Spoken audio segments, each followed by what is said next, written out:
Hello বন্ধুরা, welcome back to our channel. তো শিবরাত্রির পরের দিন আমাদের এখানে শিব পূজা হয়েছে, শিব স্থাপিত করা হয়েছে।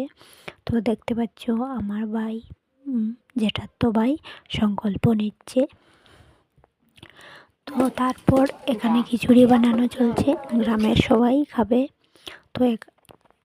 তো এবার শিবকে ভোগ লাগানো চলছে, তাই এভাবে ডেকে দেওয়া হয়েছে কাপড় দিয়ে। তারপর আমরা সবাই মিলে অঞ্জলি দিব। তো দেখতে পাচ্ছ আমরা অঞ্জলির জন্য সবাই বসে পড়েছি। তো পুরোহিত মশাই মন্ত্র বলছেন, অঞ্জলি দিচ্ছেন। তো আমরাও সবাই মন্ত্র বলছি, যে যার মতো করে।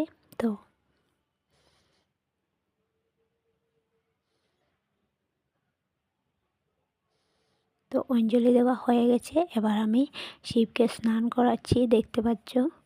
তো আমাকে ব্রাহ্মণ যেভাবে বলছে আমিও সেইভাবে দিচ্ছি শিবকে। আমি কিন্তু 2 দিন পুজো দিয়েছি, আমি শিবরাত্রির দিনও পুজো দিয়েছি, শিবের মাথায় জল ঢেলেছি।